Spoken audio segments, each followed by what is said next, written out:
અનંતભાઈ કોંગ્રેસમાંથી જીત્યા અને ચૈતરભાઈ આમ આદમી પાર્ટીમાંથી જીત્યા. આ બંને સિંહ જીતી ગયા.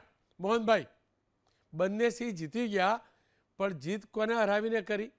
આ બંને સિંહે શિકાર તો ભાજપના જ ઉમેદવારનો કર્યો ને. તમે પ્રશંસા કરી, સિંહ ગણાવ્યા, પણ શિકાર તો તમારા પક્ષના જ બે ઉમેદવારોનો કર્યો ને. એ તો હવે જે કઈ હશે તે, જે જીતો પક્ષના હોય કે પછી બીજા પક્ષના હોય, પણ એ જીતી ગયો હોય એટલે એ જીતેલો માણસ કોઈ બી હોય એ ધારાસભ્ય એ ધારાસભ્ય. મોહનભાઈ, અનંતભાઈએ તો તમારી રાજકીય સમજની પ્રશંસા પણ કરી છે. તમે સાંભળીને પ્રશંસા કેવી રીતે બોલવો છો? કોંગ્રેસના ધારાસભ્યએ ભાજપના ધારાસભ્ય એટલે કે તમારી જે પ્રશંસા કરી એને. એ રાજનીતિ કે તો હું તો કામ કરનારો માણસ છું, ધરતી સાથે ચાલનારો માણસ છું. એટલે આ અમારી સંસ્કૃતિ છે, ભારતીય જનતા પાર્ટીની સંસ્કૃતિ છે.